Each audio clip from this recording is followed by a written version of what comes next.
அனைவருக்கும் வணக்கம். இன்னைக்கு ப்ரீ மார்க்கெட் அனலைஸ்ல எந்த ஸ்ட்ரைக் எங்க சப்போர்ட் அண்ட் ரெசிஸ்டன்ஸ் எடுத்தா மார்க்கெட் என்ன டைரக்ஷன் இருக்கு பார்க்கலாம். நல்லா புரிஞ்சுக்கோங்க, இந்த வீடியோவை நோக்கும் நீங்க சிந்திக்கணும். மார்க்கெட்டுங்கிறது மேக்ஸ் சார்ந்து இயங்குது, அதை சார்ந்து படிங்க. உங்க பகுதியில் உங்களுக்கு தெரிஞ்சவங்க யாராவது சொல்லி கொடுத்தா இப்போ கற்றுக்கிட்டு ட்ரேட் பண்ணுங்க.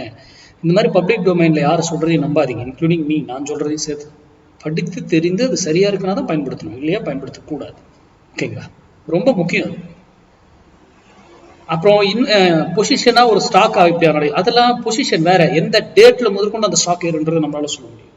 இப்போ செபி நிறைய ரூல் கூட, அதுக்கு முன்னாடி நம்ம ஸ்டாக்லாம் நிறைய சொல்லியிருக்கோம். ஓகேங்களா? பர் மந்த்துக்கு ரெண்டு ஸ்டாக் 3 ஸ்டாக் அப்பெல்லாம் கொடுப்போம். ஓகேங்களா? அதெல்லாம் இப்போ பண்ணக்கூடாது.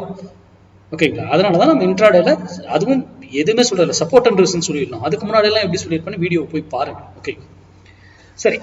ரீட்டைல் ட்ரேடர் இன்னும் 12 lakh கான்ட்ராக்ட் இன்னும் பைல இருக்காங்க. நேற்று பாருங்க, அவங்க செல்லுக்கு மாறுறாங்க, மார்க்கெட் ஆனால் அப்சைட் போயிட்டு இருக்கு. ப்ரோ ட்ரேடர் நேற்று பை பண்ணி இது பண்ணிருக்காங்க. அப்போ இன்னைக்கு இன்னும் இவங்க பைல இருக்கிறது வந்து டேஞ்சர் மார்க்கெட்டுக்கு. இது முடிந்து போன டேட்டா, லைவ் டேட்டா கிடையாது, முடிந்ததுக்கு அப்புறம் இருக்கக்கூடிய டேட்டா. இதுல இவங்க செல்லுக்கு மாறலாம், இவங்க அப்படியே பை கண்டினியூ ஆகலாம், இல்ல இவங்க எகைன் பைக் போகலாம், இவங்க செல்லுக்கு மாதிரி கண்டினியூ வைக்கல வரலாம். இதெல்லாம் நமக்கு தேவையே கிடையாது. மேக்ஸ் நம்ம ஒரு பேட்டர்ன் பார்க்கறதுல, நியூஸ் கேட்கறதுல, இங்க ட்ரம்ப் அது பண்ணிட்டாருன்னு எந்த யூடியூப் எடுங்க இப்படி பேசிட்டு இருக்காங்க. ஆனா அது ஏன் நம்ம விலையில நான் போய் சொல்லி நேற்று வீடியோல காலையில சொல்லியிருந்தேன், மந்த்லி லெவலில் போய் செக் பண்ணுங்க, மார்க்கெட் இங்கிருந்து இதாகிறதுக்கு வாய்ப்பு இருக்கு அப்படிங்கறத சொல்லியிருந்தேன். அதெல்லாம் ஏன் நம்ம சொல்றோம்? ஃபுல்லா முன்னாடியே போட்டுருவோம். அதை சிந்திங்க முதல்ல. ஓகேங்களா? அப்புறம் இந்த நிறைய பேர் இப்ப கொஸ்டின் கேட்டீங்க, ஃபியூச்சர் அண்ட் ஆப்ஷன், இது ஸ்டாக், இது ஸ்பாட் பிரைஸை பார்க்கறதா ஃபியூச்சர் பிரைஸ். நம்ம மேக்ஸ்ல அந்த கான்செப்டை உடைச்சிட்டோம். அந்த டைம் வேல்யூ, அது ரெண்டுத்துக்கு இடைப்பட்ட டைம் வேல்யூ இல்லாம பண்ணிட்டோம். புரியுதுங்களா? ஓகேங்களா? அப்போ மார்க்கெட்டுங்கிறது அது சிம்பிளா இயங்கக்கூடியது, நம்ம ரொம்ப காம்ப்ளிகேட்லாம் பண்ணிக்க வேண்டாம். சரி, இன்னைக்கு 23,400 புட், 23,400 புட் 148 rupees.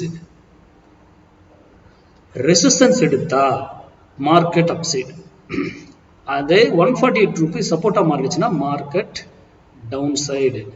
நான் மார்க்கெட்டை தான் சொல்றேன், நிஃப்டி 50 சொல்றேன், இந்த ஸ்ட்ரைக்கை சொல்லல. நல்லா புரிஞ்சுக்கோங்க.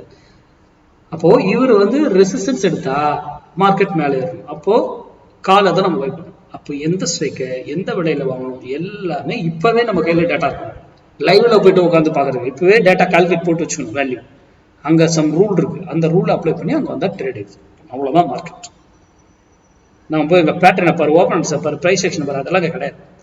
அது மட்டுமல்ல, அது இங்கிருந்து போனா ஒரு வேலையில திரும்பி ஆகணும், இதர் அதர் டைரக்ஷன். அதே போல கீழே வந்தாலும் ஒரு வேலையை திரும்பி ஆகணும், அதர் டைரக்ஷன் கண்டினியூ. அது போல 1000 பாயிண்ட் எப்படி ஏறணும்ன்றதும் முன்னாடி கால்குலேஷன், இறங்குறதும் எப்படி ஏறணும், அந்த மேக்ஸ்ல தான் அது இறங்கும் ஏறும். மார்க்கெட்டுங்கிறது மேக்ஸ், சிம்பிள். ஓகேங்களா? இது இப்போ நடந்திருக்கா இல்லையான்னு போஸ்ட் மார்க்கெட் ரிப்போர்ட்ல பார்ப்போம். நன்றி, வணக்கம், வாழ்வோம். அதுக்கப்புறம் கிளாஸ் இது சொல்ல மறந்துட்டேன். ஜூன் 21 இன்ட்ராடே கிளாஸ் தோணுது. அதுக்கான டீட்டெயில் டாபிக் எல்லாம் இன்னைக்கு ஈவினிங் யார் யார் வாட்ஸ்அப்ல மெசேஜ் பண்ணுங்க, அவங்களுக்கு நான் அனுப்பிவிட்றேன்.